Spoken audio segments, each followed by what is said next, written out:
Hello, everyone, and thank you so much for joining us for another edition of Reporter's Notebook. For those of you who've never watched Reporter's Notebook, it's a really fun segment we get to do sort of towards the end of our days, where we get to pull in some reporters, pull in some of our editors, producers, anyone who works here in the newsroom to kind of give you guys, a little lowdown of what it's like to work here in a newsroom and dive a little deeper into those stories that we cover for you guys each and every day. So today I am joined in the studio by Mr. Aaron Deane. Hello. Hey, Emily, it's been a while. I know it has been a while. Me and Aaron see each other, but we chat every day, but it's I don't get to bring him in here as often because he's on morning side and I'm day side. So I'm out of here by lunch, baby. I know. He is ready to go today. So Aaron, talk to us about the story you covered today. It's very timely. It's very interesting. And I'm sure, is something that will affect a lot of people in these upcoming months, a lot of decision making with this. So talk to us a little bit about what's going on. So, of course, as we all know, we're in the middle of vaccine rollouts, not only here in our state, East North Carolina, but all across the country and even the world. And so one group that may have, let me put it like this, guys. I think each and every one of us are already thinking and debating, are we going to take the shot? Are we going to, get the vaccine when it's our turn? Yeah. And that is a legit question that a lot of people have. Well, think about it like this. If you have that question for yourself, imagine being a parent. Will I let my child get this COVID shot when it's their turn or when it becomes approved for children to take it? Well, let's go even deeper than that. What about divorced and co-parents? Right. That can be an even bigger issue, Emily, because one, you have two parents that may have two different opinions on this, but guess what? They live in two separate households. Right. There's one child or there's children that, in this situation. So one local attorney, her name is Ashley Nicole Russell. She is a family law attorney and she kind of specializes in collaborative law. So she likes to handle disputes or mediations outside of the courtroom, which is really cool. So we'll definitely have Emily kind of link you to her page so you can learn a little bit more about her. But like I said, it's a thing that comes with different opinions. Definitely. That's all we've heard this whole pandemic is opinions. And reason being is, if you are a co-parent and you're watching this and you're like, hey, I'm thinking about this when the time comes for my child, but I have, my other parent lives somewhere else and they have a different opinion. Well, these are some of the steps that Ashley Nicole Russell has for co-parents to kind of help them start this conversation. Well, the first thing is, if you have any kind of legal agreement on your child's health, which is like a legal custody agreement, whatever it may be, you have no choice but to follow that, Another thing is, if you're able and you're co-parents, talk it out.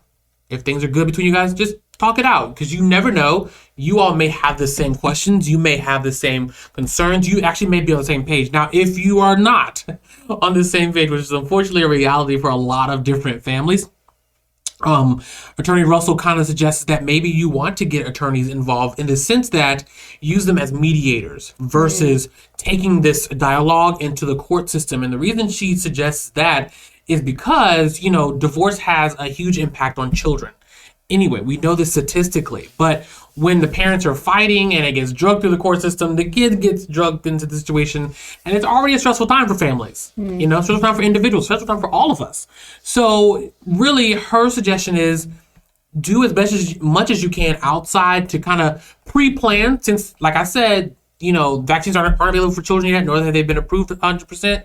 So definitely get this pre-planning process started. Get that dialogue started now. So when the time comes, you can be like, yep, or no. So, definitely. Yeah. And that's great advice that, this doctor is giving you to really, this is the time to start, yes, to start. It's a long day, guys. I know. It's a long day. It's a long day.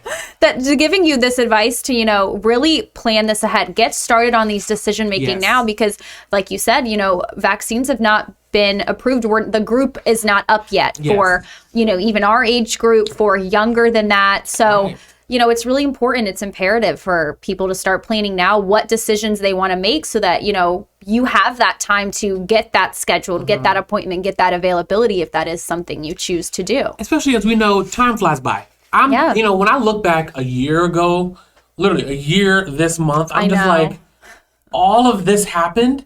And so it's just kind of a testament to how quickly life moves. Yeah. So, I'm not even, as a child of divorced parents, I'm thankful that there's someone out here who is suggesting these steps, for their kids' health, especially during this pandemic. Because a lot of times, we all get caught up in life and things it slips your mind and the time comes and you're like, oh my gosh, I got to figure this out. What are we going to do? And like I said, two separate households can sometimes have two separate opinions and viewpoints on things. So exactly. Well, this is a great story that you were able to cover for today. I'm sure it's going to be super informative for a ton of people to kind of take the moment to be like, oh, this is, something that I know I'm going to have to cross that bridge when it gets there. But, why not start that solution solving now? Yes, and a quick disclaimer. Again, we want to remind everyone that one thing to keep in mind is that none of these COVID vaccines currently or that are in use have been cleared for children. So make sure that you consult your child's doctor before seeking the vaccine when the time comes.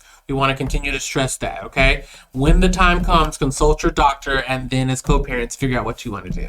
Definitely. Well, thank you so much, Erin, for covering this story today. I think this is going to be really, important for a lot of people in the upcoming months to start figuring this out. I know I'm already starting to kind of think about it, months away. I'm like, oh my gosh, I think I've already made my decision. Yeah, I know I've made mine. Yeah, I know I've made mine. It's just, it's kind of nerve wracking to think about, but I'm glad this is out there. I'm glad people have the time to take these steps and really think about this, because this is a really important, this isn't something that happens every day. This isn't a normal everyday conversation. This is, a worldly, like it now. I know. I mean, it's been going on for a year, but this is a worldly pandemic, so this is uncharted territory, and it's important to really think this through, think about those steps you want to take to keep your family safe, keep yourself safe, and all that. So thank you, Erin, for joining us. Thank you. This is, a good Friday. It's a little chilly out, but it's Friday. So that's what I'm counting on.